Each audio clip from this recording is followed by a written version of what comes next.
الحمد لله الذي بحمده تتم البركات وبفضله تتم الصالحات.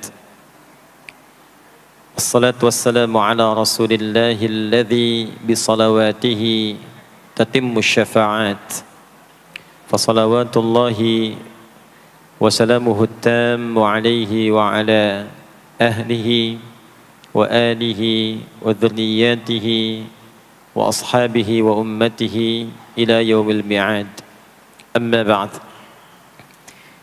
فيا أحباب الله وأحباب رسوله صلى الله عليه وسلم، أوصي نفسي وإياكم بتقوى الله فقد فاز المتقون، فلا تموتن إلا وأنتم مسلمون. فقال تعالى: يا أيها الذين آمنوا اتقوا الله حق تقاته ولا تموتن إلا وأنتم مسلمون. Yang kami hormati para asatidzah, para ulama, keluarga besar di pengurus Masjid Raya Pondok Indah, baik di yayasan, di masjid, dan semua yang terlibat dalam kemakmuran masjid ini, semoga senantiasa diberkahi dan diberikan kemuliaan oleh Allah Subhanahu wa taala. Tidak disebutkan sifat pemakmur masjid di dalam Al-Qur'an kecuali dengan sifat-sifat yang terbatas. Karena ayatnya pun dibuka dengan adatul hasri, huruf pembatas. Ditemukan di Quran surah ke-9 At-Taubah di ayat yang ke-18. Innama ya'muru masajidallahi. Jika ada ayat Al-Quran dibuka dengan kata innama, adatul hasri, huruf pembatas, maka hukumnya hanya berlaku atau terbatas pada yang disebutkan di ayat saja, tidak keluar dari situ. Saya beri contoh bandingan dulu. Zakat itu dikeluarkan dan disalurkan hanya untuk 8 golongan. Tidak boleh keluar dari 8 golongan itu. Kenapa tidak boleh di luar 8 golongan itu? Karena ayat pengeluaran zakat dibuka dengan kata innama. Quran surah 9 At-Taubah di ayat ke-60. Innamas sadaqatu. Zakat itu hanya boleh dikeluarkan untuk golongan berikut. Jadi di luar golongan itu tidak menerima zakat. Nanti ada skema lain seperti infak, sedekah umum dan sebagainya. Ayat pemakmur masjid dibuka dengan kata innama, memberikan kesan bahwa tidak setiap orang memiliki satu kecenderungan, satu nikmat, satu keinginan untuk berkontribusi memakmurkan masjid. Di dalam bidang apapun, program atau tahapan apapun. Ada yang bertugas mengelola, ada yang bertugas untuk membangun, ada yang bertugas mensupport kegiatan, ada yang bertugas untuk bisa berkontribusi di aspek-aspek lainnya. Nah, semua itu kata Allah adalah kalangan terbatas. Jadi kalau Allah sudah berikan satu spesialisasi tersendiri dan dinilai oleh Allah sebagai golongan yang spesial, maka manfaatkan status itu sebelum nanti bertukar atau selesai tugasnya dan kembali kepada Allah insyaallah dalam kemuliaan. Man amana billahi wal yaumil akhir. Man amana billahi wal yaumil akhir. Orang-orang yang diberi kesempatan memakmurkan masjid itu, kata Allah, harus menyatukan dulu visinya sebelum membuat program. Jadi sebelum membuat program di masjid, satukan dulu visinya. Visinya untuk mendapatkan ridha Allah. Proyeknya akhirat, untuk membawa bekal pulang saat akan dihisab. Jika semua kepentingannya lillah, semua karena Allah, maka apa yang kemudian Allah tunjukkan, orang-orang itu akan menjadi istimewa di hadapan Allah, lalu mulai membuat program dari kenikmatan salat yang khusyuk, wa aqamas salat, pengelolaan harta yang bisa bermaslahat atau kepentingan-kepentingan agama dan sosial, wa ataz zakah, walam yakhsha illallah, dan semua fokusnya karena Allah. Fa'asa ulaika ayyakunu minal muhtadin, maka orang-orang yang beraktivitas demikian insyaallah akan digolongkan pada golongan orang-orang yang mendapatkan kemuliaan dan petunjuk dari Allah Subhanahu wa taala. Semoga kita semua termasuk dari bagian ayat yang disebutkan tadi. Bapak Ibu sekalian, tadi banyak disampaikan tentang kemuliaan dan kegiatan waktu subuh. Sampai ada program pejuang subuh.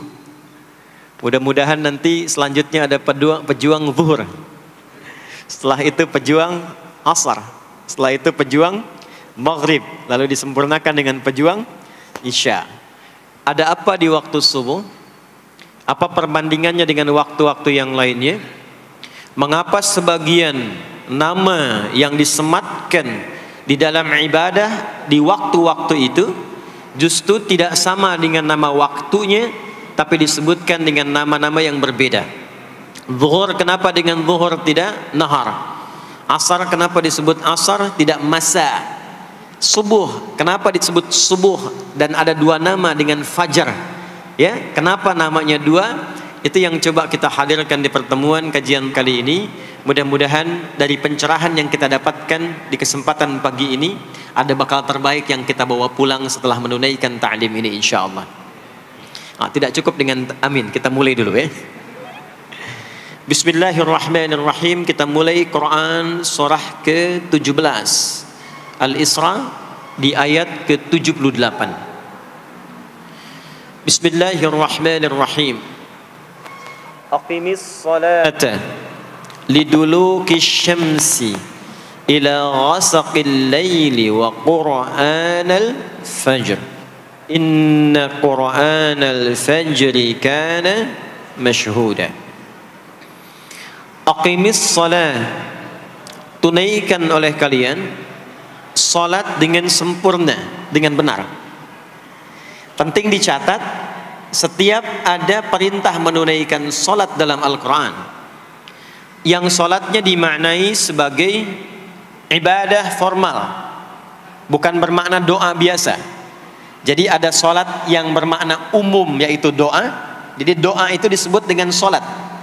Karena itu dalam fiqih as-salatu hiya doa. Salat itu secara bahasa disebut dengan doa.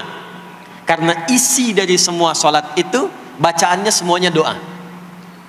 Tapi kalau ada salat yang dimaksudkan ibadah yang kita tunaikan dimulai dengan takbir, berniat kita, ditutup dengan salam, maka salat yang dimaksudkan ini itu seringkali di Quran kalimatnya dibuka dengan derivasi kata aqama yuqimu. Kalimat salat pertama di Quran Al-Baqarah ayat 3. Alladzina yu'minuna bil ghaibi wa yuqimunas shalah. Al-Baqarah ayat ke-43. Wa aqimus shalah wa atuz zakah. Selalu menggunakan aqama, yuqimu, yuqimuna, aqimi dan seterusnya. Termasuk di Quran surah ke-17 Al-Isra ayat 78. Aqimis salata, menggunakan kata aqim. Apa itu aqim? Aqama, yuqimu, yuqimuna, aqim itu artinya menunaikan dengan sempurna, sesuai dengan ketentuan yang diberlakukan, tegak sempurna. Jadi ketika Allah meminta kita menunaikan salat, salat yang diinginkan itu kata Allah bukan salat biasa saja, bukan sekedar bertakbir kemudian ditutup dengan salam. Ada ketentuannya, ada aturan-aturannya. Karena itu ketika Allah meminta kita menunaikan salat, setelah menggunakan kata aqim, aqimu, yuqimuna, kalimat salatnya menggunakan alif lam. Kalau Bapak Ibu cek silakan, rata-rata ada alif lamnya. Ya, tidak berdiri sendiri. Alladzina yu'minuna bil ghaibi wa yuqimunas shalah, ada alif lamnya. Wa aqimus shalah wa atuz zakah. Wasta'inu bis sabri was shalah, ada alif lamnya. Nah, alif lam itu diantara fungsinya dalam bahasa Arab, ada yang berfungsi sebagai ta'rif. Ta'rif itu seperti artikel the dalam bahasa Inggris. Ya, car itu banyak di luar, mobil. There are so many cars outside. Itu banyak sekali kendaraan di luar. Tapi kalau kita katakan the car, ya, yang ini bukan yang lain. As-shalah, kenapa menggunakan alif lam? Memberikan kesan yang diinginkan itu salat yang sesuai aturannya, salat yang sesuai dengan ketentuannya. Karena itu di era Nabi SAW, boleh dicatat nanti hadisnya riwayat Muslim, nomor hadis 397, yang meriwayatkan nanti sahabat Abu Hurairah radhiyallahu taala anhu, pelaku yang mengalami ini namanya Khalad bin Rafi' Az-Zuraiqi. Dikisahkan datang seorang sahabat ya Nabi sallallahu alaihi wasallam, kemudian dakhala ila al-Masjid Nabawi, kemudian masuk ke Masjid Nabi, fa shala bi jambin Nabi sallallahu alaihi wasallam. Maka ia salat di samping Nabi sallallahu alaihi wasallam, wan nabiyyu fi nahiyatin ukhra min al-masjid. Sedangkan Nabi di sisi yang lain di masjid itu. Kalau diilustrasikan, dia masuk ke masjid, kemudian Nabi di satu sisi yang lain. Kemudian dia salat. Kemudian ketika dia selesai, falamma sallama yaminan wa syamala, thumma atan nabiyya sallallahu alaihi wasallam. Ketika dia salam ke kanan dan ke kiri, lalu mendatangi Nabi sallallahu alaihi wasallam. Faqala, dia berkata, "Assalamu alayka ya Rasulullah." Ya, "Assalamu alayka ya Rasulullah." Kata Nabi, "Wa alaikassalam wa rahmatullah. Irji' shalli fa innaka lam tusalli." Kata Nabi, "Wa alaikassalam wa rahmatullah." Kamu salat lagi karena engkau belum salat. Padahal sudah salam. Fa'ada salatahu, kemudian dia mengulang salatnya. Thumma atan nabiyya, dia datang lagi ke Nabi sallallahu alaihi wasallam. Dia berkata, "Assalamu alayka ya Rasulullah." Dijawab dengan jawaban yang sama. Kata Nabi, "Wa alaikassalam wa rahmatullah. Irji' salli fa innaka lam tusalli." Kamu balik lagi salat karena engkau belum salat. Padahal sudah salam. Maka dia melakukan itu sampai 3 kali. Sampai dia berkata, "Ya Rasulullah, ma uhsinu ghairah." Ya Rasulullah, ini yang bisa saya kerjakan. Kalau ada yang kurang, alimni, mohon ajarkan saya bagaimana sholat yang sesuai aturan yang benar itu. Maka diajarkanlah oleh Nabi, bahkan sejak wudu. Idza qumta ila shalah. Kembali muncul kalimat tadi, aqama yuqimu. Kata Nabi, jika engkau sholatnya ingin sempurna, fa asbighil wudu, maka mulai dengan wudu yang sempurna.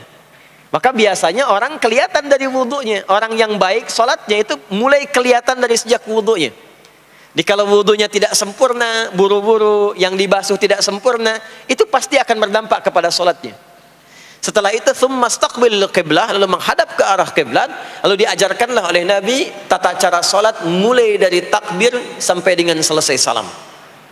Nah, sholat seperti ini jika benar oleh kita diikuti, jadi fokus baik-baik di sini, benar-benar diikuti oleh kita aturannya dari mulai wudu sampai dengan salam, maka Allah akan berkenan memberikan 5 kemuliaan yang dicurahkan pada seorang hamba saat di dunia.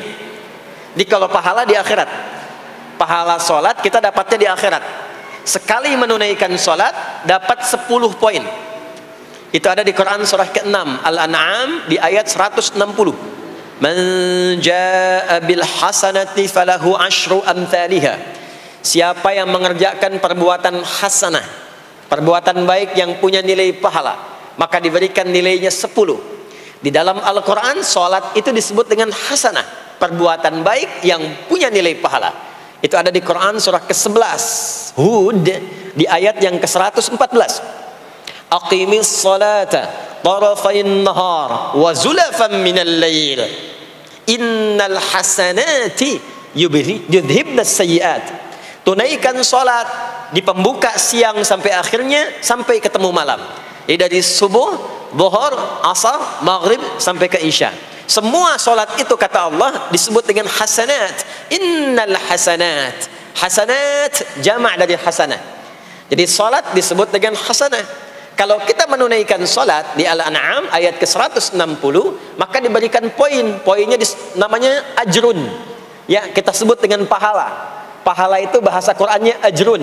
Di Quran surah At-Tin, lahum ajrun ghairu memnun. Begitu kita mengerjakan amal soleh, maka diberikan pahalanya. Perbuatan amal soleh jadi disebut dengan hasanah, pahalanya disebut dengan ajrun.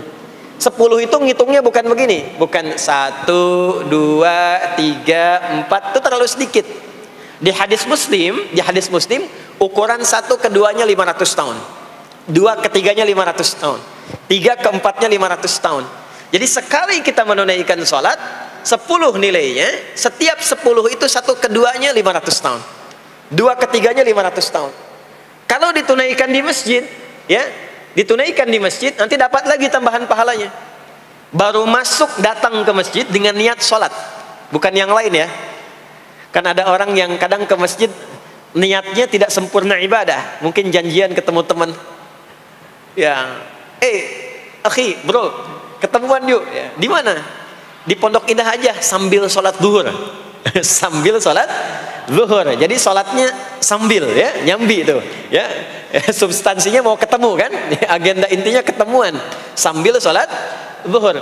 Nah, kalau kita niatkan mutlak untuk ibadah, apapun itu, mau sholat, mau baca Quran, mau i'tikaf, itu baru datang, baru menginjakkan masjid, masuk dengan kaki kanan, baru datang, itu sudah dicatatkan 25 kebaikan.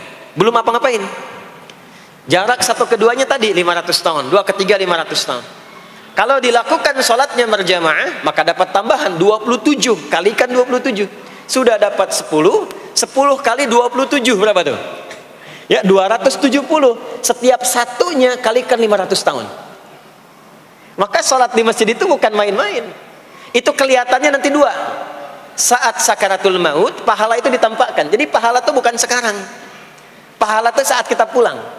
Nanti begitu akan meninggal, ditampakkan itu, ya, pahala yang telah kita kerjakan itu dalam bentuk amal yang diridhoi oleh Allah. Makanya orang-orang yang rajin beramal saleh, ya, hasanahnya banyak, itu hidupnya tenang. Karena dia merasa tenang, jiwanya pun tenang. Ketika pulang pun dia berada dalam ketenangan. Itu yang menjadikan dia kadang senyum. Ada orang yang akan meninggal itu senyum, ya, sedang baca Quran, ada yang sedang duduk, ada yang sedang ngaji, ada yang sedang sholat. Saking tenangnya, panggilannya pun tenang. Quran surah 89 ayat ke-27 sampai ayat 30. Ya ayyatuhan nafsul mutmainnah, hei jiwa-jiwa yang tenang, irji'i ila rabbiki radiyatan mardiyah, cepat pulang, aku sudah ridha dengan amalmu, engkau pun akan ridha dengan pemberianku. Fadkhuli fi ibadi, masuk golongan hambaku. Ibad itu jama' dari kata abdun. Abdun itu adalah nama bagi hamba yang senantiasa memperbanyak ibadah. Ketika dia ibadah punya hasanat, maka dikonfirmasi saat pulangnya, ditampakkan hasanatnya, ditampakkan hasil pahalanya. Itu yang menjadikan, pernah dengar Sayyidah Asyah, Siti Asyah? Siapa beliau? Istrinya Firaun kan? Ya, kan ada kisah viral dalam Al-Quran. Ketika beliau akan dieksekusi oleh Firaun, laknatullahi alaihi, Firaun itu akan mengadab, akan menghukum istrinya sendiri, Sayyidah Asyah. Ketika akan disiksa dan sudah diikat dalam tiang itu, akan disiksa, maka beliau berdoa, Siti Asyah itu, dan doanya diviralkan di Al-Quran. Rabbi bnili indaka baitan fil jannah wa najjini min fir'auna wa amali. Ya Allah, aku telah berislam, mempertahankan akidahku saat ini sampai dengan sekarang. Maka mohon ya Allah, berikan kepadaku anugerah di surga nanti, bangunkan satu istana di surga, dan selamatkan aku dari buruknya siksa Firaun, sehingga menjadi tanda bagi orang-orang yang akan beriman bahwa beriman itu menyenangkan. Maka apa yang terjadi? Saat sakaratul maut itu ditampakkanlah oleh Allah istana di surganya, maka dia tersenyum. Dalam senyum itu Firaun kan gak ada imannya, jadi gak ada koneksinya. Maka mulai menghardik, kata Firaun, ini perempuan mau dieksekusi kok malah senyum. Dia nggak tahu kalau dalam keadaan itu surganya sedang ditampakkan, istananya ditampakkan. Maka meninggallah beliau dalam keadaan sedang menatap istana surganya, ya, dan berhasil wafat dalam husnul khatimah. Dan Firaun tidak mencelakai, tidak menghukum, tidak menyiksa beliau itu kecuali dalam keadaan sudah wafat, ya, ini tak terasa lagi. Itulah orang-orang yang saleh, orang-orang yang punya banyak hasanah, ditampakkan sakaratul mautnya, lalu dihisab, nanti baru dikonfirmasi. Maka sekarang diberitakan sebagai ilmal yaqin, saat sakaratul maut diperlihatkan sebagai ainal yaqin, saat masuk nanti ke surga dirasakan sebagai haqqul yaqin. Maka ada ilmal yaqin, ainal yaqin, haqqul yaqin. Itulah yang menjadikan kita sering berdoa supaya semua kegiatan dunianya menjadi hasanah, dan di akhirat dikonfirmasi lagi hasanahnya. Ada di Al-Baqarah surah kedua di ayat ke-201. Wa minhum may yaqulu rabbana atina fid dunya hasanah wa fil akhirati hasanah wa qina adzabannar. Nah, perbuatan hasanah yang pertama itu salat.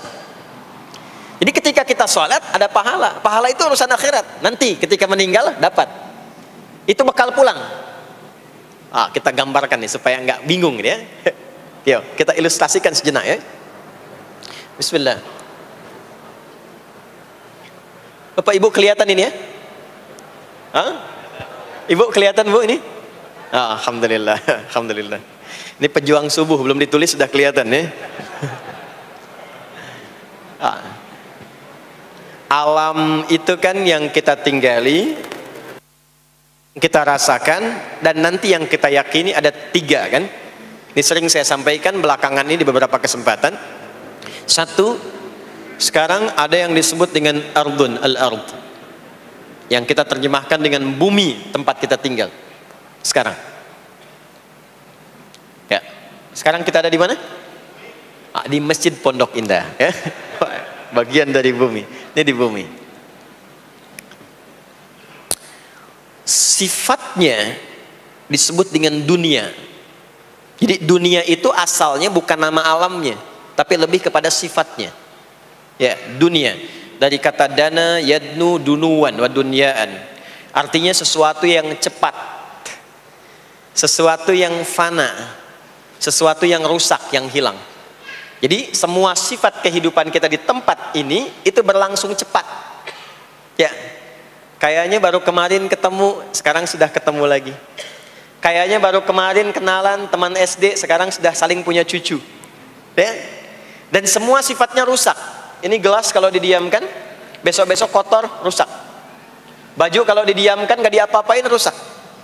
Ya, kendaraan kalau didiamkan semewah-mewahnya nggak diapa-apain, rusak. Itulah dunia. Kenapa diperkenalkan viral dunianya dibandingkan dengan bumi dan ardunnya?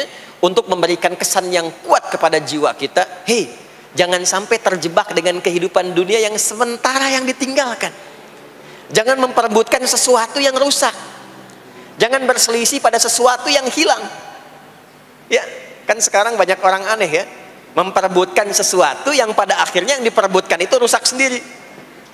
Ya, memperebutkan sesuatu, berselisih pada sesuatu yang akan ditinggalkan, kan sama-sama meninggal. Untuk apa memperselisihkan sesuatu yang akan ditinggalkan? Kok bisa berantem, berselisih, saling mencela pada sesuatu yang sama-sama akan ditinggalkan? Itulah kenapa sering dipopulerkan dengan nama dunia. Dunia, ingat ya, kita tinggal di dunia ini. Maksudnya apa? Hei, hidupmu sementara. Hei, terkadang kita lupa bahwa itu akan berlangsung dengan cepat. Saat nanti meninggalkan tempat itu, ada tempat lain yang akan kita kunjungi. Setelah dunia apa? Belum ke akhirat. Ada waiting room dulu. Nah, sini ada waiting room. Tempat nunggu sementara sebelum nanti ke alam yang ketiga. Namanya disebut dengan kubur. Afala ya'lamu idza bu'thira ma fil kubur. Surah apa itu? Surah Al-Adiyat, surah ke-100 di ayat yang ke-9. Namanya kubur. Sifatnya disebut dengan barzakh. Ya, alamnya barzakh. Bainahuma barzakhul la yabghiyan. Barzakh itu pemisah. Bukan alam yang sesungguhnya berkehidupan, bukan. Sementara aja pemisah dari alam yang lain. Jadi sekat yang tak nampak sekatnya, tapi memisahkan dua yang berbeda, itu disebut barzakh. Bapak Ibu, kalau kita pernah lihat di lautan, atau orang diving, menyelam ke laut, atau kita lihat misalnya suka ada program di YouTube ya, tentang lautan itu, kan air yang tembus ke laut itu dari mana-mana kan, dari sungai menyatu. Pernah lihat ada bagian lautan tertentu yang nggak nyambung tuh arusnya antara kanan dengan kirinya. Ikan yang di sini nggak bisa tembus ke sini, begitu ke sini balik lagi, sini balik lagi. Nah itu barzakh namanya. Barzakh pemisahnya, nggak kelihatan tapi memisahkan dua bagian yang tidak menyatu.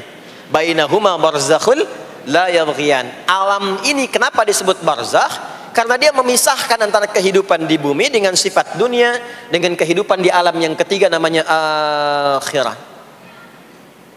Akhirat. Kalau sudah ada taknya, ada akhir, ada akhirat. Kalau sudah ada taknya di ujung, itu artinya ujung sesuatu yang gak ada awal lagi setelah itu. Ya sudah berakhir di situ. Ya. Jadi kalau di sini meninggal, masuk ke sini. Di sini selesai, ke sini ke akhirat. Tapi kalau di akhirat ini ujungnya nggak ada meninggal lagi. Ya, nggak ada wafat lagi, nggak ada meninggal lagi. Jadi nggak usah update status kalau di sini, statusnya akan abadi. Kalau di sini masih berpindah-pindah. Ya, mau status apapun dunia akan ditinggalkan. Begitu selesai pindah ke sini. Di sini mulai sama. Yang pejabat, yang pengusaha, pebisnis, ya, yang diplomat, yang macam-macam sampai ke sini mulai sama. Almarhum. Nanti bedanya dihisab, begitu sampai sini statusnya akan diraih sesuai dengan amalan yang ada di sini. Nah, mohon izin, mohon maaf, kalau di sini yang semua kita kerjakan, aktivitas kita disebut dengan amal, pekerjaan kita yang melahirkan bekal itu, ya, maka tuntutannya cuma satu, amal saleh. Pastikan semua amal perbuatan yang kita kerjakan soleh. Soleh itu artinya dipandang baik oleh Allah, singkatnya begitu. Kalau makan dengan cara yang soleh, yang Allah senangi. Minum, minum yang soleh. Berpakaian, berpakaian yang soleh. Bekerja, bekerja yang soleh. Maksudnya kalau Anda cari pekerjaan, cari yang dibenarkan oleh Allah. Jangan bekerja dengan korupsi, jangan bekerja dengan cara menyogok, jangan bekerja dengan mempopulerkan riba misalnya. Kalau makan, makan yang soleh, jangan makan yang haram, jangan makan hasil dari pencurian, itu namanya soleh. Kalau kita kerjakan semua aktivitas kita, pekerjaan semuanya soleh, maka tadi dia akan punya nilai. Nilai itu yang disebut dengan hasanah. Ya, hasanah ini punya poin. Poinnya yang disebut dengan ajrun, yang kita kenal dengan pahala, yang tadi saya terangkan. Nah, ini hasanah, ajrun. Hasanah ini yang ikut ke alam kubur nanti. Yang ininya tidak amalnya. Contoh gampangnya begini, saya tunjukkan. Ini ada minuman. Ya, minum itu kan aktivitas standar, amal standar untuk menghilangkan haus. Siapapun bisa minum, mau yang beriman, mau yang belum beriman. Saya sering katakan belum beriman dengan harapan sama-sama beriman sebelum wafat. Ya, itu adabnya. Maka bagaimana cara minum ini supaya menjadi soleh? Kata Nabi di hadis Al-Bukhari, perhatikan, idza quddimat ta'amu, kalau hidangan disajikan, mau makanan mau minuman, khudh bi yaminika ma yalik, ambil dengan tangan kananmu, thumma sammillah aw iqra bismillahirrahmanirrahim. Maka sebelum diminum ucapkan bismillahirrahmanirrahim. Maka kalimat bismillahirrahmanirrahim itu yang akan menjadikan aktivitas minum menjadi hasanah. Dituliskanlah pahalanya, namanya ajrun. Minumannya selesai, itu masalah dunia. Hausnya hilang, keluar jadi kotoran, itu minumannya. Jadi gelasnya nggak ikut ke alam kubur. Ya, minumannya nggak ikut. Yang ikut apanya? Ini hasanahnya. Jelas sampai sini? Karena itu, semua aktivitas yang kita kerjakan dalam berkehidupan itu pasti ada pedoman dalam Al-Quran dan hadis detailnya untuk membimbing semua aktivitas kita menjadi soleh. Pedoman itulah yang sering kita kenal dengan nama doa namanya.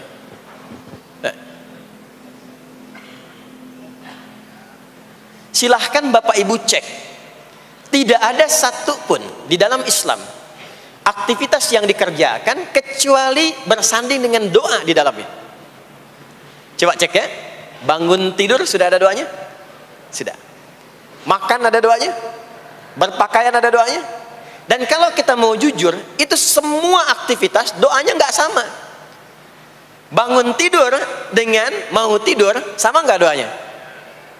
Bahkan urusan ke masjid nih, masuk masjid ada doanya nggak? Kakinya diatur kan? Kanan. Keluar masjid ada doanya. Doa masuk dengan keluar sama nggak? Beda. Ada yang mau ke toilet ya, masuk toilet, kakinya diatur nggak? Kaki apa masuknya? Kiri. Keluar? Ada doanya nggak? Nah, perkara ke toilet pun bisa jadi amal soleh. Karena semua yang dikerjakan dalam Islam itu bernilai. Allah itu ingin mendidik kita, jangan sampai melakukan sesuatu yang tidak ada manfaatnya.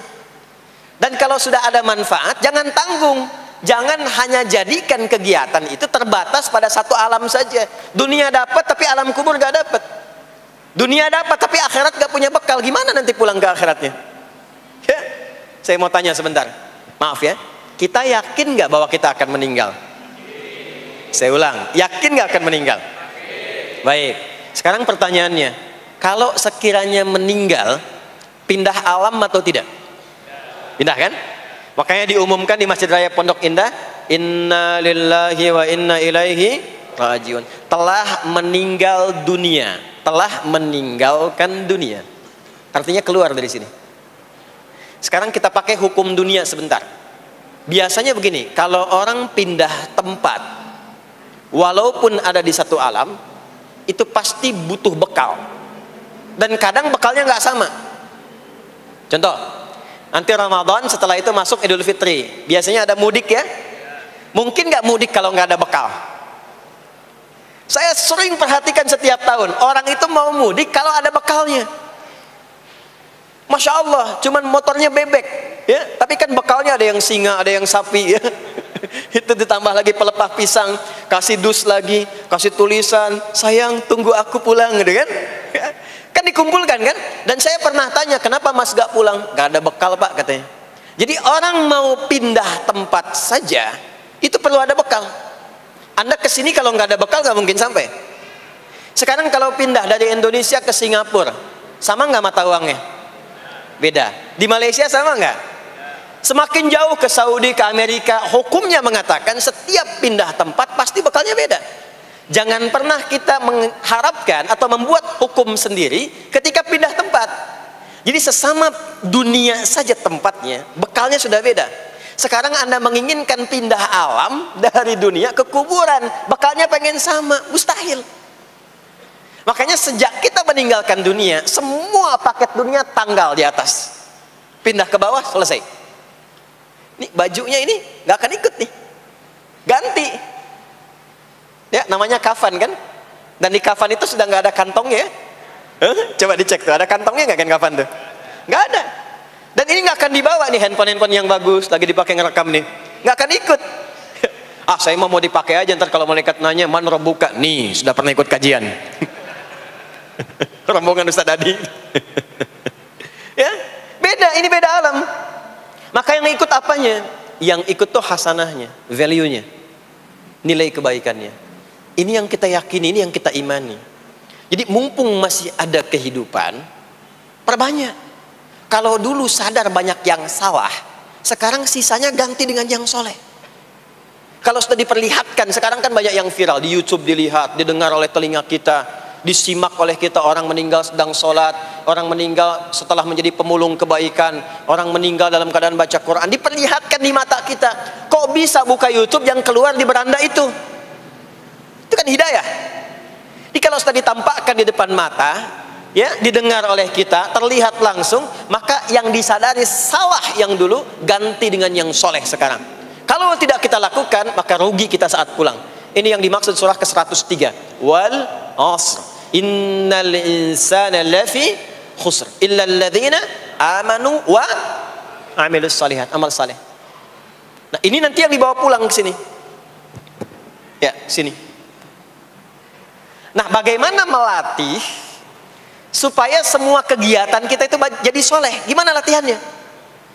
Karena nggak mudah untuk melakukan itu. Belum tentu bangun itu langsung soleh, itu belum tentu. Belum tentu kita makan itu mendapatkan sumber yang benar, dengan cara yang benar. Bagaimana melatihnya?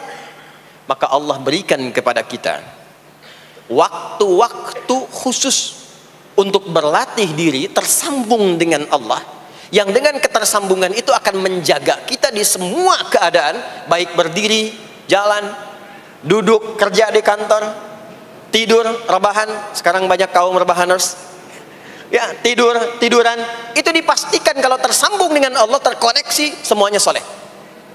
Karena kalau ingat, ya saya duduk ingat Allah, kalau ingat di pekerjaan ingat Allah, mustahil kita bisa menuliskan sesuatu yang Allah tidak sukai.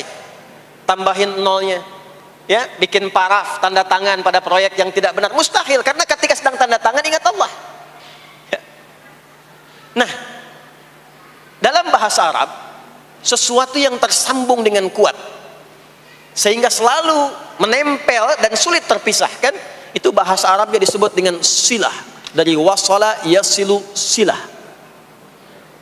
Ibadah yang melatih kita untuk terus tersambung sehingga ingat pada Allah di setiap keadaan, yang dengan ingat itu menjadikan otomatis amal perbuatan kita ingin dipastikan diridhoi dan disukai oleh Allah sehingga berubah menjadi soleh.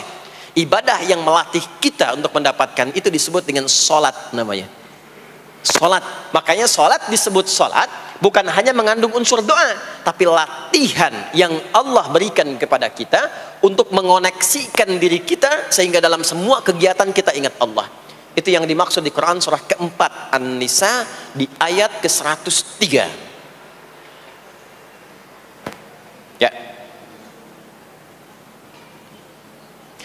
Fa idza qadaitumus salata, maka jika Anda telah tuntas mengerjakan salat, fadhkurullah.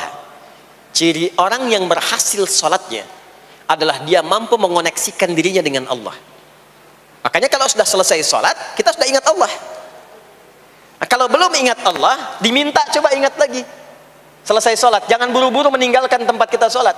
Ingat dulu, sambungkan dulu sehingga saat keluar dari tempat kita salat sudah ingat Allah. Bahasa Arabnya mengingat Allah itu disebut dengan zikir, zikrullah. Karena itu salat disebut dengan zikir. Buka Quran surah ke-20 Thaha ayat ke-14. Saya nggak akan keluar dari Quran hadis sehingga nggak bisa didebat. Nggak bisa didebat. Anda nggak bisa debat karena ini bukan pikiran, karena ini Quran dan hadis. Quran surah ke-20 Thaha ayat ke-14. Innani anallahu la ilaha illa ana fa'budni wa aqimis salata lidzikri. Salat disebut dengan zikir. Zikir itu artinya ingat. Makanya tadi saya katakan di awal, salat itu melatih kita supaya ingat Allah.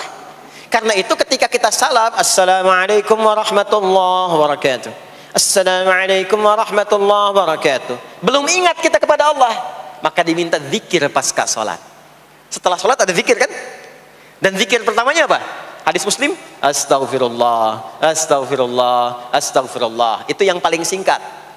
Kalau mau agak panjang, astaghfirullahalazim, alladzi la ilaha illa huwal hayyul qayyum wa atubu ilaihi. Kenapa istighfar? Karena kita memohon ampun kepada Allah kalau dalam sholat tadi belum nyambung sama Allah. Karena ada orang yang saat sholat bukan ingat Allah, dia masih ingat dunia. Padahal dari sejak awal sholat sudah diminta buang urusan dunia ke belakang. Makanya kita bertakbir, itu ada kitabnya. Asrarus shalah, nadharat fi ma'anis shalah. Ketika Anda mulai bertakbir, takbir begini, Allahu Akbar. Kenapa mengangkat tangan gini salah satunya? Di antara maknanya, buang urusan dunia ke belakang. Pasrahkan dirimu kepada Allah. Kalau sholatnya ingin khusyuk, jangan bawa urusan dunia ke dalam sholat. Buang. Yang menjadikan seseorang kurang khusyuk begitu takbir, dunia masih dibawa. Lisannya berucap Allahu Akbar, tapi pikirannya motor hu akbar, mobil hu akbar, ya kan? Status tuh belum diupdate hu akbar. Ya, miss call belum dibalas, akbar. Itu bermasalah. Sehingga mudah dikerjai setan. Ada setan namanya khanzab di Sunan Abu Daud. Saat seseorang mulai bertakbir kata Nabi, fayaqulu syaitanu. Di situ setan mulai beraksi. Sebelum takbir kita dibikin fokus. Anda silahkan praktekkan. Kalau mau sholat rasanya fokus. Tapi mulai bertakbir Allahu Akbar, setan mulai beraksi kata Nabi. Udhkur kata, udhkur kata. Ingat ini, ingat itu. Hatta la yash'ural musalli kam rak'atan yusalli, sampai ada orang salat yang tidak sadar berapa rakaat sedang menunaikan salatnya. Subuh berapa rakaat tadi? 2 diucapkan, tapi ketika dipraktekkan ada yang 3. Ada yang 1. Ya, ada yang begitu. Ada, tapi di hati saya gitu ya. Nah ini.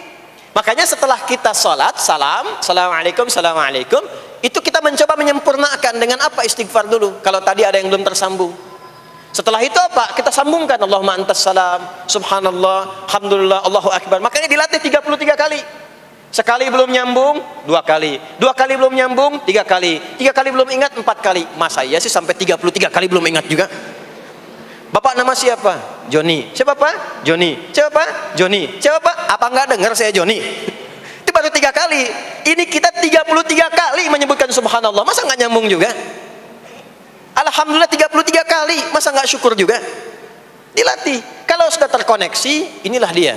Fadhkurullaha qiyama. Bangun dari salat, bangkit, selesai salat, mau kerja, mau kemanapun, ingat Allah. Jadi nggak ada istilahnya keluar masjid tertukar sendal, tuh nggak ada. Ada di sini yang tertukar sendal? Banyak. Masya Allah tidak ya. Kalau ingat Allah tuh nggak mungkin tertukar. Jadi begitu Anda akan menggunakan yang punya orang lain, sadar tuh, astagfirullah, Allah mengawasi, bukan punya saya walaupun mirip. Ya, walaupun mirip. Ya, pakai yang punya kita, itu akan diarahkan. Tapi kalau nggak ingat ada yang mengawasi, nggak ingat ada yang lihat, nggak ingat akan dihisab. Mana ya tadi? Oh, ini dia, Masya Allah, lupa saya. Pakai Masya Allah lah gitu. Dia pakai yang paling bagus tuh. Pulang dia, padahal dia ke masjid tuh nggak pakai sendal. Pekerjaan juga begitu, nggak akan sembarangan ngambil yang bukan haknya, kerjakan proyek yang tidak benar. Demi Allah, kalau di Indonesia ini muslimnya benar semua sholatnya, makmur. Wah, para polisi itu tenang tugasnya gitu, ya. Tentara juga nyaman, di pekerjaan tuh nggak usah ada CCTV, ya, nggak usah ada e-tilang, nggak usah ada kamera di jalan, ya kan? Ah, ini karena kenapa? Latihannya nggak maksimal. Ini pentingnya sholat tuh itu. Jadi semua menjadi amal soleh, semua jadi amal soleh. Begitu ingat Allah, maka berdiri ingat Allah, jalan ingat Allah, duduk ingat Allah, berbaring pun ingat Allah. Kalau sudah ingat Allah, pasti disebut nama Allah. Ini yang dimaksud hadis Nabi. Qala Rasulullah sallallahu alaihi wasallam, kullu amrin dhi balin la yubda'u fihi bi bismillahirrahmanirrahim fahuwa abtar. Setiap perbuatan yang baik yang dibenarkan oleh hati setiap hamba, lalu diikutkan bismillahirrahmanirrahim. Enggak mungkin orang nyebut bismillahirrahmanirrahim kalau enggak ingat Allah. Minum, bismillahirrahmanirrahim. Makan, bismillahirrahmanirrahim. Bekerja, bismillahirrahmanirrahim. Itu ketika dikerjakan langsung jadi hasanah. 10 poin. Ada pahalanya. Dan jangan dianggap ringan ya. Ini kalimat ringan tapi menentukan saat pulang, saat meninggal nanti. Nah, kalau enggak disebutkan bismillahirrahmanirrahim atau tidak bacakan doa yang menyertainya, maka jadi dunia saja, solehnya hilang, tinggal amalnya. Dibalasnya di dunia, akhiratnya nggak ada. Itu yang dimaksud Quran surah ke-25 Al-Furqan ayat 23. Wa qadimna ila ma 'amilu min 'amalin faj'alnahu haba'an manthura. Kalau ada orang berbuat baik di dunia tapi tidak disertakan niat akhirat, kami balas dunianya. Anda kerja belasan tahun, puluhan tahun untuk dunia aja, dapat gaji, dapat benefit, dapat penghargaan. Ada yang juara, ada yang dapat bintang, champion, ya, ada yang promosi jabatan, tapi niatnya untuk dunia. Allah adil, kata Allah, kerja keras dia untuk dunia, saya balas dengan balasan dunia.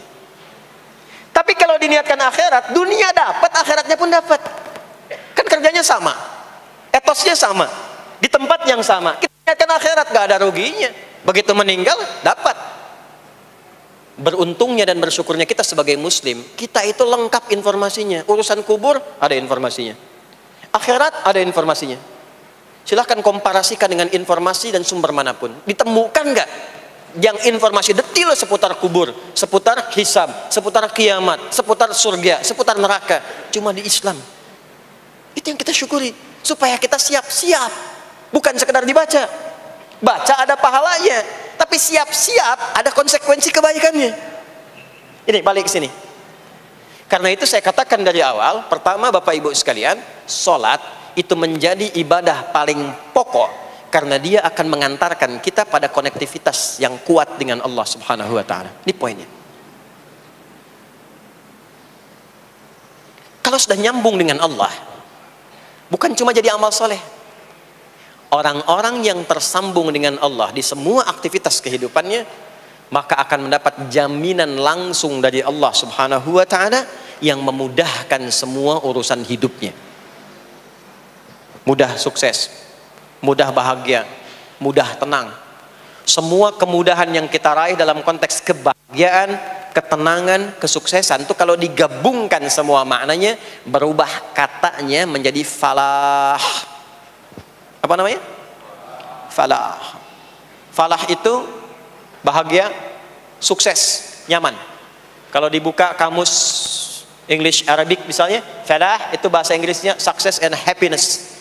Bukan cuma bahagia, bahagia dan sukses. Bukan cuma sukses, karena ada orang sukses belum tentu bahagia. Saya sering tanya yang ini nih, dan biasanya para ibu yang juara menjawabnya itu. Ya, pilih mana? Kaya tapi gelisah, atau miskin tapi tenang? Miskin tapi tenang. Sukses tapi gelisah, ya, atau miskin tapi tenang? Sukses tapi tenang, ya. Sukses dan bahagia. Nah, sukses dan bahagia itu bahasa Arabnya falah. Ini poinnya. Falah. Ah, sekarang coba kita dengar baik-baik. Cek telinganya masih ada nggak? Cek telinga masih ada nggak? Setiap hari, di setiap pergantian waktu dalam sehari. Pergantian waktu sehari itu ada 5. Dari mulai subuh, ke siang, zuhur, ke sore, asar, mau habis sore menjelang malam, maghrib, muncul malam, isya. Itu setiap hari 5 kali berganti waktu diperdengarkan oleh Allah. Hambaku, kamu harus bahagia. Hambaku, kamu harus sukses. Apapun pekerjaanmu, sukses. Apapun aktivitasmu, harus bahagia. Harus senang, harus tenang. Falah. Kuncinya apa? Salat. Diperdengarkanlah hayya 'alas shalah. Diperdengarkan di telinga kita. Telinga bahasa Arabnya udhun. Jamaknya adzan. Maka kalimat yang diperdengarkan 5 kali sehari itu disebut dengan adzan. Dan satu-satunya lafaz yang diperdengarkan 24 jam di muka bumi ini tak pernah berhenti. Makanya setiap tempat terjadi perbedaan waktu sholat. Ya, di sini tadi subuhnya jam berapa? 4.13, 12, 49, 4.10. Terjadi perbedaan pendapat tentang waktu subuh. Ya, ini menandakan bahwa bukan dari tempat yang sama. Saya di Bekasi tadi 49, 4:09, sini 4:13. Jadi setiap detik, setiap menit ini adzan, sana adzan, ini adzan, sana adzan, terus bersautan. Dan kalau kita dengarkan sedunia itu dari beda waktu, 24 jam diperdengarkan. Hayya 'alas shalah, ayo salat. Kenapa mesti salat ya Allah? Hayya 'alal falah. Dengar tuh baik-baik kata Allah. Salat akan mengantarkan engkau pada kebahagiaan. Salat mendekatkan engkau pada kesuksesan. Salat mengantarkan engkau pada kedamaian. Makanya kalau orang salat pasti tenang hatinya. Kalau nggak percaya silakan. Salat itu diantara manfaatnya mendatangkan ketenangan. Salat mendatangkan kesuksesan. Karena itu salat bukan hanya ibadah yang diwajibkan pada umatnya Nabi Muhammad SAW saja, tidak. Semua nabi dan rasul yang pernah bertugas di bumi itu semuanya salat dan meminta umatnya salat. Hanya memang kita yang paling sempurna menunaikannya, caranya. Ya, dulu umat nabi-nabi lain juga salat. Contoh, Nabi Musa salat. Nanti diviralkan di Quran surah ke-20 Thaha ayat 14. Nabi Isa alaihi salam yang paling dekat ke Nabi Muhammad 600 tahun sebelum Nabi lahir, itu salat. Beliau salat. Diviralkan di Quran surah 19 Maryam ayat 31 sampai 33. Ya, sampai ke 33-nya wa ja'alani mubarakan aina ma kuntu wa awsani bis shalah. Salat. Siapa lagi? Nabi Zakaria. Nabi Zakaria itu kapan beliau mendapatkan berita gembira akan punya anak? Saat salat. Jadi berdoa, masuk ke mihrabnya Maryam, melihat Maryam punya banyak keistimewaan, maka beliau salat di mihrabnya itu. Di Quran surah ketiga Ali Imran ayat 38 sampai 39. Hunalika da'a Zakaria rabbah qala rabbi habli min ladunka dzurriyyatan thayyibah innaka sami'ud du'a. Turun jawaban, fanadathul malaikatu wa huwa qa'imun yusalli fil mihrab annallaha yubashshiruka bi Yahya. Jadi Nabi Zakaria itu dapat berita akan punya anak namanya Yahya saat salat. Di salat itu kalau dikerjakan bisa berdampak pada percepatan terkabulnya doa. Minta apapun dijawab sepanjang maslahat. Makanya nanti untuk umat Nabi Muhammad jangan tunggu, panggilan salatnya adalah panggilan langsung dari Allah. Minta, punya masalah apa? Aku selesaikan kata Allah. Di salat itu bukan main-main, bukan beban, bukan sekedar kewajiban, tapi kewajiban yang dipaksa untuk membahagiakan kita. Kalau Allah nggak sayang, nggak akan disuruh salat. Pak, Bu, itu panggilan salat. Perhatikan panggilan pertamanya, Al-Baqarah ayat 45. Wasta'inu bis sabri was salah. Kata Allah, hei hambaku, kalau engkau punya masalah, sabar dulu, terima. Karena aku titipkan masalah itu kepadamu untuk meningkatkan kualitas hidupmu, bukan ingin membebanimu. Dan tidak mungkin aku uji engkau dengan masalah itu kecuali engkau mampu mengatasinya. La yukallifullahu nafsan illa wus'aha. Nah sekarang bawa itu lewat sholat, minta solusi kepada Allah. Terima dulu dengan sabar. Setelah itu belajar untuk meningkatkan kualitas hidup, dan bawa lewat sholat, minta solusi. Ternyata saat kita menunaikan sholat itu diperintahkan oleh Allah, minta punya masalah apa. Makanya kita katakan, begitu Allah perintahkan wasta'inu bis sabri wassalah. Hei, kalau punya masalah terima dengan sabar, minta tolong, minta solusi kepada Allah lewat salat. Maka ketika kita minta, kita robah kalimatnya dari wasta'inu, kata perintah, menjadi bentuk permohonan, fi'il mudhari. Iyyaka na'budu wa iyyaka nasta'in. Itu ketika Anda mengucapkan iyyaka na'budu wa iyyaka nasta'in, fikihnya begini, ucapkan di lisan, hadirkan dalam hati dan pikiran kita masalah apa yang sedang kita rasakan. Minta kepada Allah solusinya. Minta. Jadi bukan sekedar diucapkan. Karena hadis qudsinya berbunyi begini, hadis qudsinya. An Abi Hurairah radhiyallahu ta'ala anhu qala, qala Rasulullah sallallahu alaihi wasallam, qala Allah azza wa jalla, Allah berfirman. Saya langsung saja ke bagian kalimat iyyaka na'budunya. Idza qala al-'abdu, kalau seorang hamba berkata dalam salatnya, iyyaka na'budu wa iyyaka nasta'in, ya Allah, sekarang hamba salat kepadamu, ibadah hanya kepadamu, seperti yang kau perintahkan. Maka hamba memohon kepadamu, ya Allah, seperti yang kau janjikan. Wa iyyaka nasta'in. Lalu hadirkan dalam benak kita, ya Allah, engkau maha tahu sebelum hamba ungkapkan. Hamba punya persoalan ini. Mohon kepadamu, ya Allah, hilangkan semua masalah itu. Berikan hamba solusi yang terbaik. Berikan hamba keberkahan darimu. Itu sekilas hadir dalam jiwa kita. Maka apa yang terjadi? Qala Allah azza wa jalla, dijawab kalimatnya itu, hadza baini wa baina 'abdi wa li 'abdi ma sa'al. Ini perjanjian antara aku dengan hambaku. Kalau hambaku benar salatnya sampai kalimat ini, apapun yang dia mintakan sekarang, aku akan kabulkan. Sepanjang itu ada maslahat untuk dirinya. Dicontohkan itu oleh Nabi Zakaria. Beliau itu minta saat berdiri, Pak, bukan saat sujud. Dimulai dari berdiri, nanti akumulasinya saat sujud.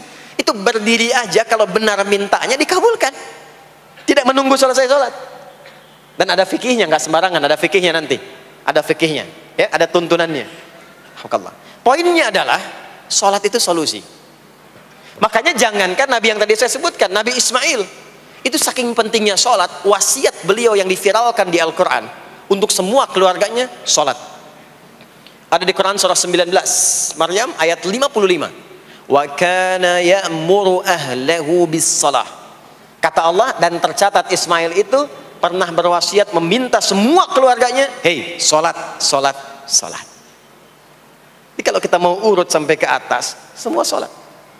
Muhammad sallallahu alaihi wasallam bin Abdullah bin Abdul Muttalib bin Hashim bin Abdul Manaf bin Qusay bin Murrah bin Kilab bin Ka'ab bin Ghalib bin Fihr bin Malik bin Nadar bin Kinana bin Khuzaimah bin Mudrikah bin Ilyas bin Nizar bin Mudar bin Ma'ad bin Adnan bin Addi bin Adri bin Muqawwam bin Nahur bin Tarikh bin Ya'rub bin Yasjub bin Nabit bin Ismail alaihi salam bin Ibrahim alaihi salam bin Azar atau bin Nahur bin Abir bin Kinan bin Arfakhshad bin Sam bin Nuh alaihi salam bin Mikhlail Matusyalah bin Kinan bin Anwas bin Thith bin Adam alaihi salam. Semua salat. Coba ulangi itu. Semua salat. Para nabi salat, para rasul salat. Anda bukan nabi, bukan rasul, nggak mau sholat dan pengen mudah hidupnya, pengen masuk surga Firdaus lagi, Anda sehat. Jadi ini pentingnya sholat itu bukan cuma kewajiban, tapi diwajibkan, dipaksa dengan wajib itu supaya bahagia, supaya falah. Makanya kalau ada panggilan azan, cara memahaminya ini falah. Oh, ini solusi saya di sini nih, kebahagiaan saya ada di sini, kesuksesan saya ada di sini. Ya, makanya ketika dipanggil oleh muadzin, hayya 'alas shalah, labbaik, siap saya. Di sini. Ini poinnya. Nah, saya sambungkan kembali, ya. Ketika seseorang dilatih lewat salat dan sudah mulai tersambung dengan Allah Subhanahu wa taala, maksudnya ingat Allah, tertatalah semua aktivitasnya. Maka berubahlah lewat salat ini, lewat latihan ini, semua kegiatannya berubah, didorong menjadi amal soleh. Karena itu, setiap orang yang sholatnya benar, yang pertama dianugerahkan oleh Allah kepada orang sholat itu bukan dunia, tapi perubahan perilakunya menjadi lebih baik. Jadi bukan kaya dulu, ya. Abdurrahman bin Auf tuh hijrah masuk Islam, dilatih sholat, malah hartanya hilang semua dirampas. Tapi setelah itu jadi apa? Jadi orang paling kaya, ya. Abu Bakar As-Siddiq, Utsman bin Affan, Umar bin Khattab, pertama kali masuk Islam kan latihannya sholat.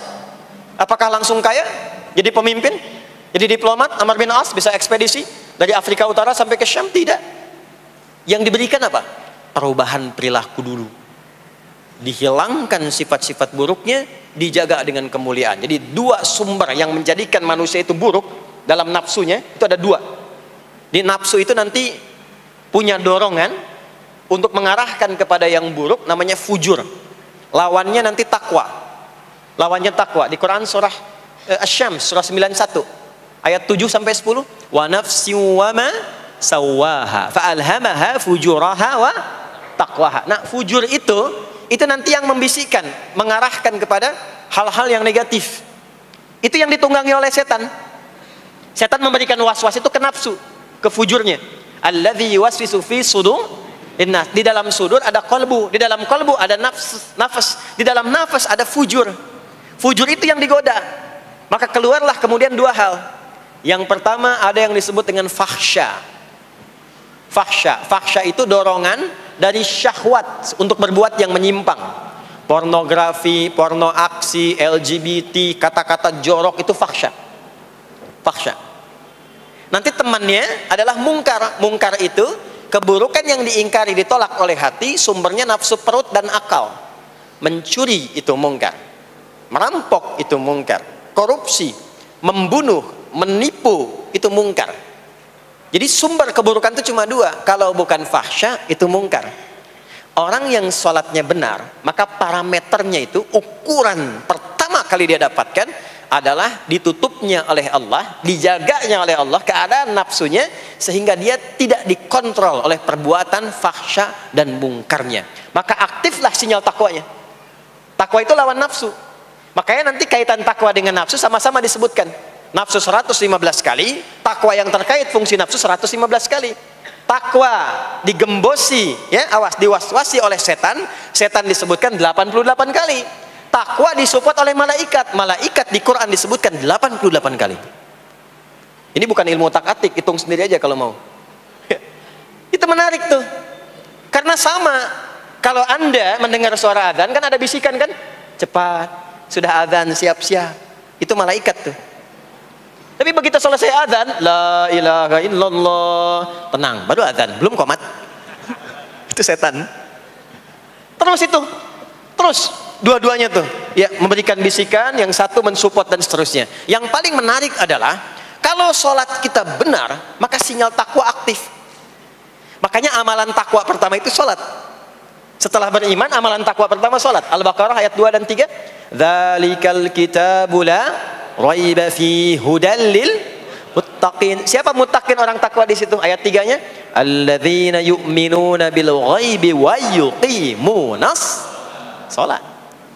Jadi kalau sholatnya aktif, takwanya aktif, sinyalnya aktif, sinyal itu yang akan menutup fahsya dan mungkar. Maka turunlah Quran surah ke-29 ayat ke-45. Utlu ma uhiya ilaika minal kitabi wa aqimis shalah. Kita hafal tengahnya, innas salata tanha 'anil fahsya'i wal munkar. Maka kalau orang sholat tidak akan berbuat fahsya, tidak ada lagi yang melambai laki-laki. Allah, ini ada laki-laki yang laki-laki, perempuan-perempuan. Nggak ada lagi tontonan-tontonan pornografi. Yang jorok-jorok, yang kotor-kotor. Nggak ada lagi kata-kata kotor di lisan itu. Karena lisannya dilatih untuk mengucapkan yang baik-baik. Allah, sami Allahu liman hamidah, subhanallah, alhamdulillah, Allahu akbar. Makanya pasca sholat tuh berubah. Maaf ya, Allah tidak memberikan kepada Nabi Muhammad SAW tongkatnya Nabi Musa, mukjizatnya Nabi Isa, apalagi Nabi Ibrahim dan selainnya. Tapi Allah turunkan Al-Quran kepada Nabi Muhammad SAW, lalu dipraktekkan Quran itu pertama lewat sholat. Anda tahu apa yang terjadi?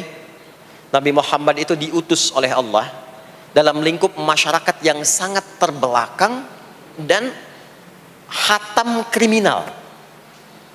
Jadi kriminalnya bukan dikerjakan, hatam. Dan nyaris tidak kenal kebaikan, makanya disebut dengan jahiliyah. Kalau Bapak Ibu tanya di zaman Nabi, ya maaf, ada pezina? Bukan cuman ada, hatam, perfeksionis zinanya. Itu. Membunuh itu, ya, mabuk, Mabuk, ada orang mabuk kekinian di zaman jahiliyah, pemabuk amatir itu 5 kali sehari mabuknya. Yang amatir. Jadi kalau baru mabuk sekali, 2 kali itu coba-coba. Amatir itu 5 kali. Pembegal. Ya, sekarang kita dengar berita ada begal ini itu. Ah, jahiliyah itu sekampung begal semua. Kampung Gifar. Tapi Allah menghendaki Rasulullah latih lewat salat. Apa yang terjadi? Berubah jahiliyah itu, berubah menjadi khairu ummah. Umat terbaik yang paling teladan, yang menginspirasi, yang pernah berkehidupan di bumi.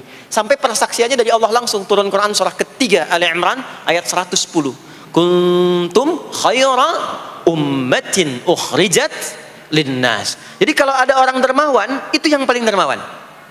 Kalau ada orang sabar, itu yang paling sabar. Kalau ada pasar yang paling ideal, itu yang paling bagus. Berubah itu. Ya. Kenal Abu Dzar Al-Ghifari? Oh, yo, kenal. Enggak.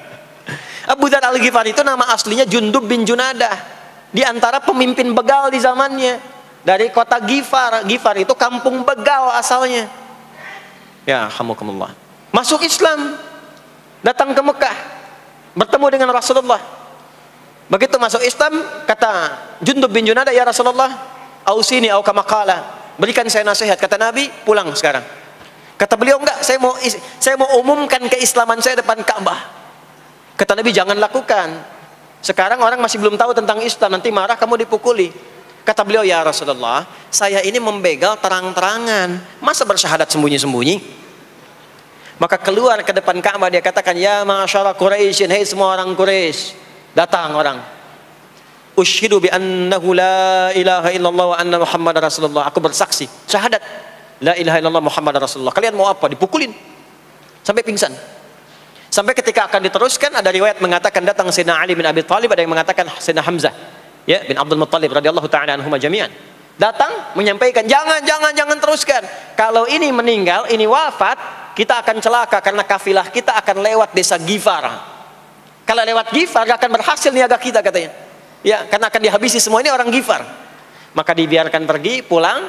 Tahu apa yang terjadi? Begitu Nabi hijrah ke Madinah, dikagetkan dengan suara kaki yang berdecak kencang. Bang, bung, bang, bung, bang, bung. Ternyata ada berita gembira. Sekampung begal Ghifar itu masuk Islam semuanya. Berubah jadi baik. Untuk menginspirasi generasi kemudian, maka dipopulerkanlah oleh beliau kunyahnya dengan nama daerahnya. Sayalah Abu Dzar Al-Ghifari. Al-Ghifari itu maksudnya apa? Dulu saya ini berasal dari Ghifar, kampung saya kampung begal. Cuma karena saya masuk Islam, diajarin sholat, diajarin baik, sekampung baik semua. Ya. Makanya orang-orang Arab setelah itu, bahkan non-Arab, kalau datang memperkenalkan daerahnya. Imam Al-Bukhari, itu nama aslinya bukan Al-Bukhari. Nama aslinya Muhammad, punya bapak namanya Ismail, punya kakek namanya Ibrahim, kakek buyutnya Al-Bughirah, yang buyutnya Al-Bardizbah, tinggal di kecamatan Ju'fah, Kabupaten Bukhara, Provinsi Khorasan, sekarang negaranya Uzbekistan.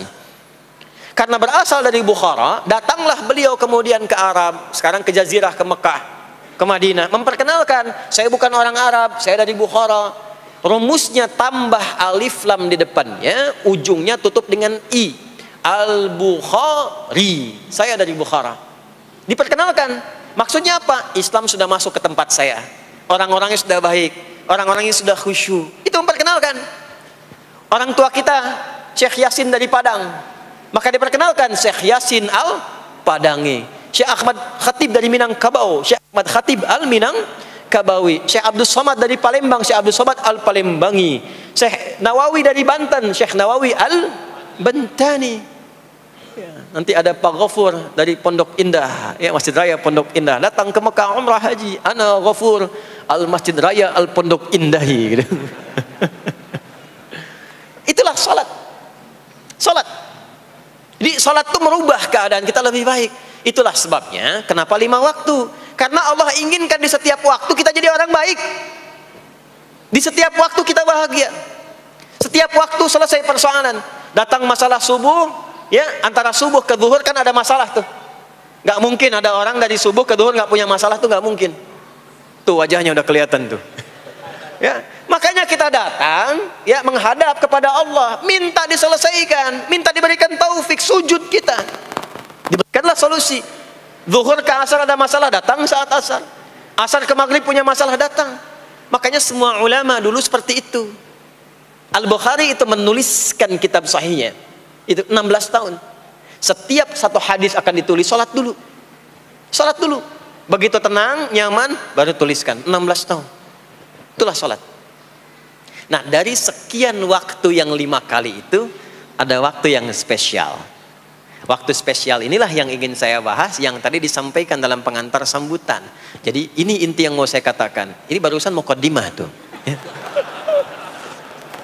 Barusan muqaddimah. Baik. Kan kita salat berapa kali sehari? Kita hitung. 1, subuh. 2, zuhur. 3, keempat, yang kelima, isya. Berapa jumlah rakaatnya? 17. Baik ya. Itu nomor telepon untuk koneksinya. Koneksi kita dengan Allah nomornya catat ya. 24434. Ya.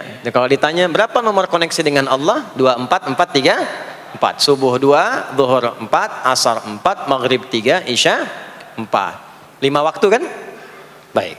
Di 5 waktu ini kita dijaga, diinginkan menjadi hamba yang baik, bahagia, nggak lekat dengan masalah, tuntas semua. Saking sayangnya Allah sama kita. Kalau nggak sayang nggak disuruh sholat. Itulah sebabnya ketika diperintahkan menunaikan waktu sholat, diberikanlah gambaran waktunya. Tapi yang jadi persoalan kita sekarang yang akan dibahas, di antara sekian waktu itu ada waktu-waktu yang spesial. Ada waktu-waktu yang spesial. Dari mulai subuh ke isya itu ada yang dispesialkan oleh Allah karena ada bonus berlipat di dalamnya. Waktu apakah itu? Mari kita bacakan dulu mulai dengan Quran surah kedua ayat 238. Paling kanan sebelah atas di mushaf standar. A'udzubillahi minasyaitonirrajim. Bismillahirrahmanirrahim. Mohon izin saya agak lambatkan sedikit ritmenya karena ini inti yang mau kita bahas. Tadi muqaddimah makanya saya percepat ya. Hafizu 'alas salawati was salatil wusta wa qumu lillahi qanitin. Hafizu. Kalau Bapak Ibu lihat mushaf terjemah, diterjemahkannya dengan jagalah. Jagalah itu ihfazu, hafidha yahfaz. Tapi kalau ada alif setelah hafizu, itu berarti fi'il madhinya, past tense-nya, akar kata kerjanya hafadha, yuhafidhu. Alifnya mufa'alah, bermakna saling. Jadi mengartikannya begini, hafizu 'alas salawati. Hei, hendaklah kalian saling menjaga waktu sholat. Kalau saling itu sendirian atau banyakan? Banyakan. Jadi kalau bapak di rumah ada 5 orang, bapak, ibu, dan 3 orang anak, maka jangan sholat sendirian, Pak. Ingatkan anaknya, ingatkan istrinya. Istri bangun duluan, ingatkan suaminya. Makanya waktu sholat itu, maaf, jangan cuma disandarkan pada azan yang kita dengar di masjid, harus hafal. Bahkan nanti gini, di Quran surah keempat ayat 103 itu, di ujung ayatnya, itu ada penanda ciri standar orang beriman. Maaf, kita tanya dulu nih, kita beriman tidak hari ini? Halo, beriman? Hati-hati ya, karena kata Nabi ada yang subuh beriman, sorenya sudah kufur tuh. Ya, yusbihu mu'mina wa yumsi kafira. Hati-hati ya. Yuk, apa ciri orang beriman tuh? Iman itu konfirmasinya bisa didapatkan satu melalui suara azan. Azan itu sama dengan penanda waktu sholat. Tahu dari mana iman itu bisa dicek dengan suara azan? Quran surah ke-8 Al-Anfal di ayat yang kedua. Innamal mu'minuna alladzina idza dzukirallahu wajilat qulubuhum. Sungguh insan beriman itu ciri standarnya bisa dilihat. Kalau disebutkan nama Allah, ada konfirmasi iman dalam hatinya. Jadi iman itu letaknya di kolbu. Nanti konfirmasinya lewat suara adzan, dipanggil, disebutkan nama Allah. Makanya disebutkan nama Allah 5 kali dalam sehari untuk mengecek iman ada nggak dari subuh sampai isya. Ya, Allahu Akbar, Allahu Akbar. Ada getaran di hati kita, sudah azan. Nah, itulah iman. Itulah iman. Makanya orang yang punya iman dengan yang belum punya iman akan beda getarannya. Ini hanya dimiliki oleh orang yang punya iman saja. Yang belum punya iman nggak bisa, nggak punya itu. Allahu Akbar, Allahu Akbar. Surah apaan nih? Toanya kencang banget, ya. Tapi kalau orang beriman, Allahu Akbar, Allahu Akbar, ya Allah sudah adzan. Itu konfirmasi itu. Nah, nanti semakin tinggi imannya, bahkan ada yang orang sudah menunggu sebelum tiba waktunya. Tadi subuh jam 4:13 di sini. Ada yang nunggu dari jam 3, padahal belum dipanggil. Ya, masya Allah. Di Bekasi 4:09. Allahu Akbar, Allahu Akbar. Azan. Ingat dia. Nah, itu ciri beriman. Cuman imannya standar. Jadi bukan iman yang kuat. Standar. Kuat belum, lemah tidak. Allahu Akbar, Allahu Akbar. Jam 4:09. Jam 3 sudah bangun. Nunggu itu. Iman yang kuat. Masya Allah. Ada yang baru subuh dan nunggu isya. Tunggu. Kuat. Ada yang sudah qomat, sudah la ilaha illallah, belum kepanggil, dipanggil 4:09, dia baru bangun jam 9:04.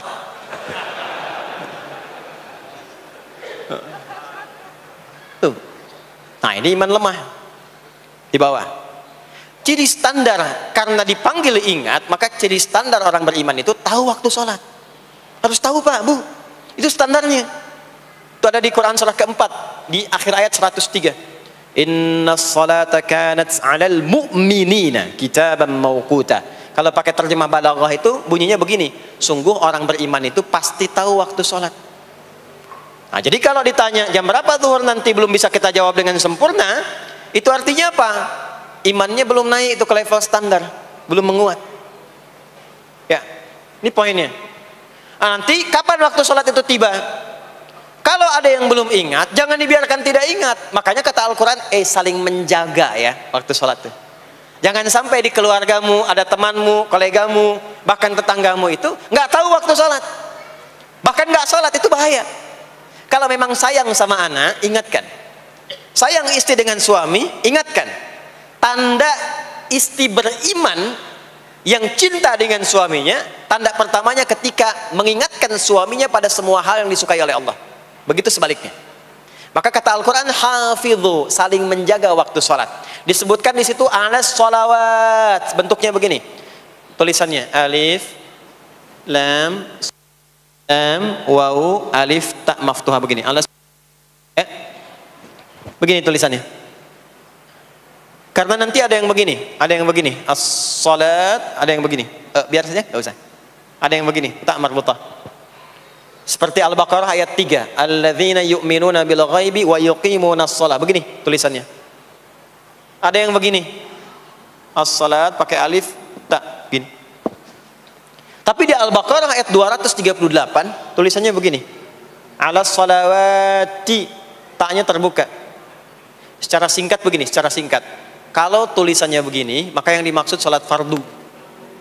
Yang dimaksud salat apa? Salat fardu. Salat fardu itu ada berapa? 5 waktu. Maka kata Allah, hei, saling jaga ya. Waktu salat yang fardu itu yang 5 waktu. Di antara yang 5 itu ada yang spesial. Was-salatil wusta, waktu yang pertengahan. Tengah-tengah di antara 5 waktu itu. Yuk kita tuliskan dulu sebentar. Salat ada salat apa saja? Subuh, kemudian zuhur, kemudian asar, kemudian nggak cukup, ambil ke sini, maghrib, kemudian isya. Subuh, zuhur, asar, pindah sini, maghrib, isya. Lihat rumusnya. Jadi yang sholat pertengahan yang mana? Jangan lihat tulisannya itu, ya, karena subuh di tengah-tengah disebutnya subuh ya. Sholat pertengahan yang mana? Asar apa subuh? Subuh apa asar? Apa dalilnya? Kita pakai dalil. Nah, sholat pertengahan itu disebutkan oleh Nabi itu ada dua. Ada subuh dan asar. Qala Rasulullah sallallahu alaihi wasallam yata'aqabuna fiikum malaikatul laili wa malaikatun nahari fi salatil asri wa fi salatil fajri. Berebut semua malaikat yang bertugas di siang dan malam, berebut membersamai kita. Kalau berebut itu artinya kalau ada yang berdoa diaminkan, kalau ada yang mohon ampun diistighfarkan oleh malaikat. Jadi malaikatnya minta kepada Allah, ya Allah ampuni si fulan, ya Allah ampuni si fulan, ya Allah si fulan, dan seterusnya. Sampai selesai. Itu khusus di salat asar dan salat subuh. Sampai kemudian thumma yas'aduna ila sama'. Kemudian mereka, para malaikat itu kembali bertugas masing-masing, lalu Allah mengonfirmasi kepada mereka untuk menunjukkan kebenaran tugas malaikat yang tidak bermaksiat. Allah Maha tahu tentang hambanya. Maha tahu. Tapi Allah ingin menunjukkan kepada kita apa yang benar dari lisan malaikat itu, yang enggak pernah berdusta. Ya, maka Allah bertanya kepada malaikat, bagaimana keadaan hambaku ketika engkau tinggalkan? Maka disampaikan oleh malaikat itu, ya Allah, aku meninggalkan hambamu si fulan, dia sedang menunaikan ibadah, dia sedang sholat kepadamu, dan khusyuk berdoa, dan seterusnya. Maka apa jawabannya? Saksikanlah, ketika malaikat menyampaikan sedang ibadah, maka turun bonus dari Allah untuk mengampuni dosa si hamba itu. Itulah manfaatnya waktu pertengahan. Waktunya disebutkan di hadis ini asar dan subuh. Antara asar dan subuh itu masih ada yang unggul, ada yang istimewa lagi. Apa yang istimewa? Antara asar dan subuh yang istimewa terletak di subuhnya. Jadi dari 5 waktu ini, yang pertengahan asar dan subuh, karena amal di bawah ditunjukkan untuk mendapatkan penilaian langsung dari Allah seketika dan memberikan jawaban dari apa yang kita inginkan, asar dan subuh. Tapi dibandingkan asar dengan subuh, gila keduanya dibandingkan, dua-duanya mulia. Maka subuh punya kemuliaan yang tidak dimiliki oleh asar. Ya, makanya nanti asar bisa bertemu dengan zuhur, masih ada jama, masih ada qasar. Maghrib ketemu isya, masih ada jama, ada qasar. Ya, tapi subuh nggak bisa di jama, nggak bisa di qasar. Ya, makanya subuh letaknya jauh, ke isya jauh, ke zuhur jauh. Ya, saya mau jamaah. Ya, jama antara isya dengan subuh biar nanti bangunnya sekalian gitu. Nggak bisa. Ya, maghrib masih bisa dijama dengan isya, isya dikosor dari 4 jadi 2. Maghrib nggak bisa dikosor karena 3 nggak mungkin jadi 1,5. Ya, zuhur udah 2, masa mau dikurangin lagi? Subuh udah 2, nggak mungkin dikurangi lagi. Maka dari itu subuh menyendiri sendiri. Nah, ada apa kemuliaan di subuh itu? Maka turunlah Quran surah ke-17 ayat 78 yang tadi saya bacakan di awal. Aqimis salata liduluki syamsi ila ghasaqil lail. Sampai sini zuhur sampai isya. Duluki syamsi tergelincir matahari itu zuhur. Sampai ghasaqil lail tiba malam itu isya. Lalu ditutup ujungnya wa qur'anal fajr. Khusus untuk subuh itu ditambahkan selain salat ada bahasa Quran di Quran sendiri. Khusus untuk subuh redaksinya ditambahkan dengan Quran. Apa itu Quran? Halo, apa itu Quran? Kalau tidak tahu cepat katakan wallahu a'lam. Apa itu Quran? Wallahu a'lam. Ada Quran, ada Al-Quran. Ada Quran, ada Al-Quran. Kalau yang disebut Al-Quran itu mutlak firman Allah. Dari mulai Al-Fatihah sampai An-Nas. Ini yang terdapat di dalam mushaf ini, di 2 jilid ini. Ya, itu Al-Quran. Kalau disebutkan Quran tanpa alif lam, maka yang dimaksudkan bacaan secara umum. Apakah itu Al-Quran, doa, istighfar, semua bacaan itu Quran. Kemuliaan sholat subuh itu dimulai sejak waktu fajar, matahari mulai keluar sinarnya untuk membelah gelapnya malam, itu sinarnya disebut dengan fajar. Nanti subuhnya saya terangkan di akhir.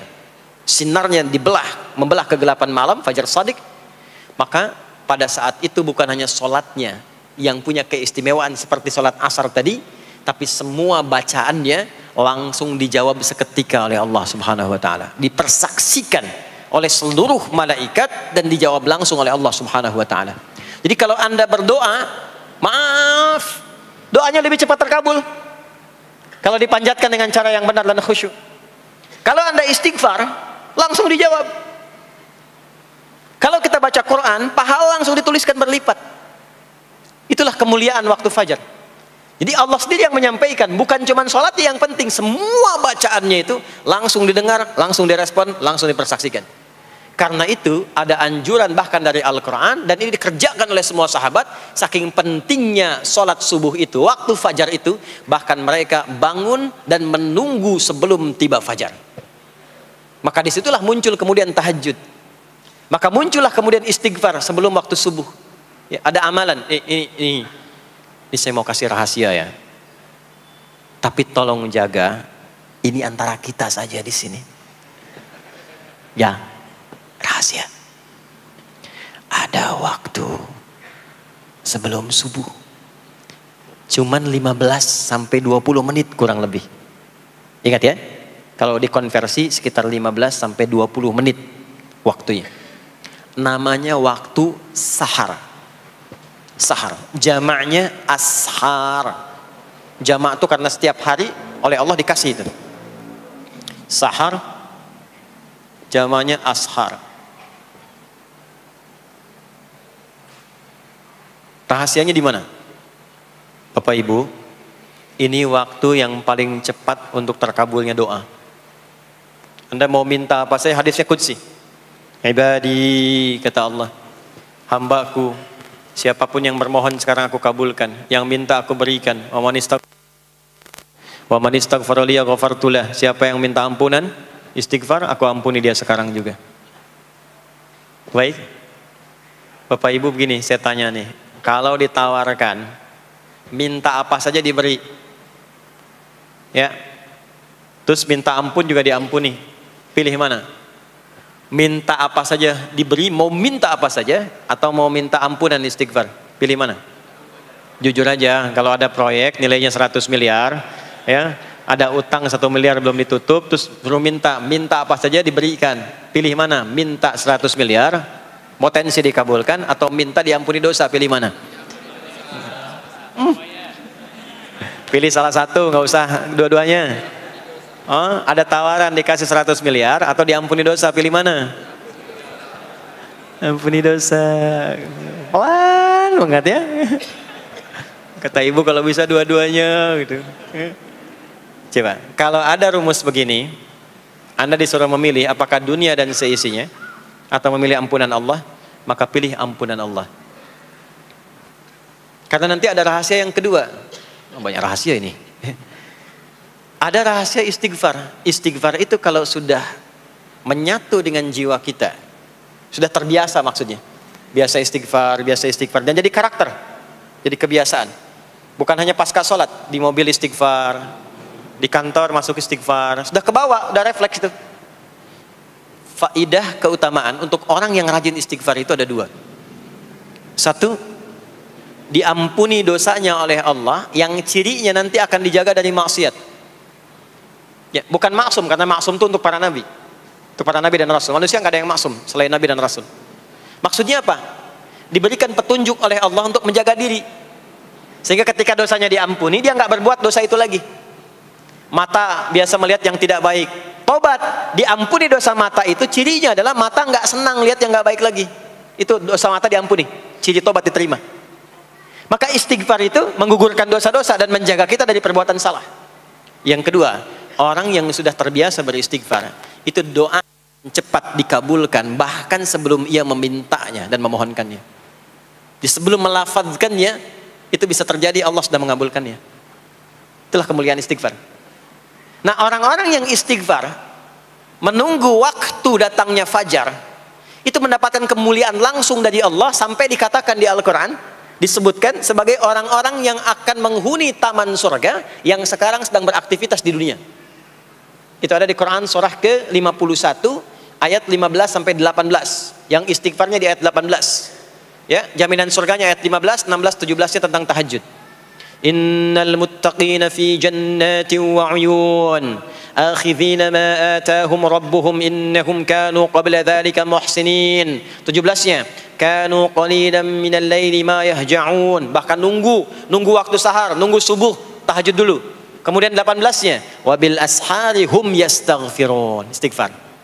Istighfar, istighfar, istighfar. Sampailah tiba dia waktu fajar subuh.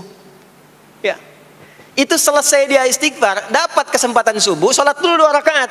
Itu saking tingginya waktu itu, nilainya kata Nabi melebihi dunia dan seisinya. Melebihi dunia dan seisinya. Masya Allah. Makanya muncul kemudian sabda Nabi, raka'atul fajri khairum minad dunya wa ma fiha. 2 rakaat subuh ini daripada dunia dan seisinya. Itu asalnya di sini. Jadi memang subuh itu masih diperjuangkan.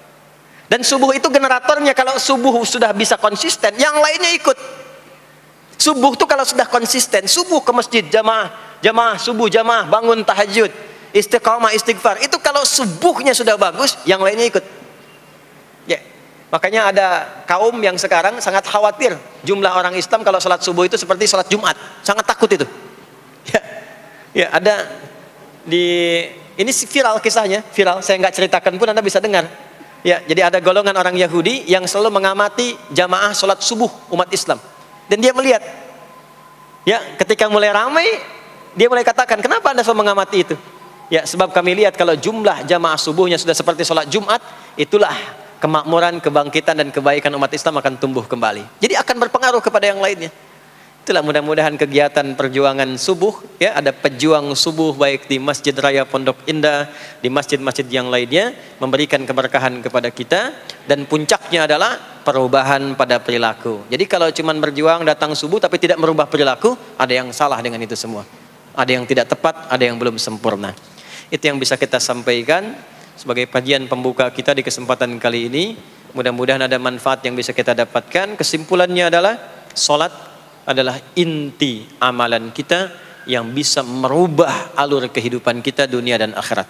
Salat kunci kebahagiaan, salat kunci kesuksesan, salat kunci datangnya rahmat Allah Subhanahu wa taala. 2, Allah meminta kita menunaikan salat 5 kali dalam sehari untuk memudahkan semua urusan kita di setiap waktu dalam sehari itu. Dan yang ketiga, di antara sekian 5 waktu itu ada waktu-waktu yang istimewa, yaitu asar, dan yang paling istimewa adalah subuh ataupun fajar. Mudah-mudahan kita bisa konsisten menunaikan dan menjaga waktu salat itu sampai kita pulang kepada Allah dalam keadaan husnul khatimah. Sementara itu yang disampaikan. Baik, mudah-mudahan ada keberkahan dari apa yang telah disampaikan. Pasti apa yang saya sampaikan pasti ada salah. Pasti ada yang kurang tepat. Pasti ada yang keliru disampaikan. Mohon diingatkan supaya saya koreksi. Tinggalkan yang salahnya, ambil yang benar, yang baik, yang kira-kira bisa diamalkan. Jauhi hal-hal yang bisa menjauhkan kita dari Allah, dan semoga kita semua diwafatkan dalam keadaan husnul khatimah insyaallah. Allahumma taqabbal minna innaka antas sami'ul alim wa tub 'alaina innaka antat tawwabur rahim. Allahumma nahmaduka hamdan syakirin kama 'allamtana an nahmadak wa nashkuruka syukran kama 'allamtana an nashkurak antal muqaddim antal muakhir biyadikal khair innaka 'ala kulli syai'in qadir. Allahumma ij'al jam'ana hadza jam'an marhuma wa tafarruqana min ba'dihi tafarruqan ma'suma. Ya Allah, jadikan pengajian kami pagi di siang hari ini pengajian yang Kau berkahi, dan bila pun kami berpisah, jadikan perpisahan kami mengantarkan pada kemuliaan yang lebih baik di sisi-Mu. Rabbana la tada' lana fi maqamina hadza dhanban illa ghafartah. Ya Allah, jika ada pendosa hadir di majlis ini, jangan biarkan ia pulang kecuali Engkau telah ampuni segala dosa-dosanya. Wala hamman illa farajtah. Jika ada yang tengah merasakan kegelisahan, jangan biarkan ia pulang kecuali Engkau telah tenangkan keadaan hatinya. Wala asiran illa yassartah. Jika ada yang tengah mengalami kesulitan dalam kehidupannya, di rumah tangganya atau pekerjaannya, maka mohon dengan keikhlasannya angkat dan hilangkan semua kesulitannya. Rabbana atina fid dunya hasanah wa fil akhirati hasanah wa qina adzabannar. Wa sallallahu ala sayyidina Muhammad wa ala alihi wa sahbihi ajma'in. Wa akhiru da'wana subhanakallahumma wa bihamdika nashhadu an la ilaha illa anta nastaghfiruka wa natubu ilaik. Walhamdulillahi rabbil alamin. Mohon izin, mohon sekali berikan saya akses untuk mudah keluar. Saya mencintai Anda semua, barangkali tanpa harus bersalaman pun saya mendoakan Anda semuanya, karena memang ada waktu yang harus saya kejar. Terima kasih, saya mencintai Anda semua. Assalamualaikum warahmatullahi wabarakatuh.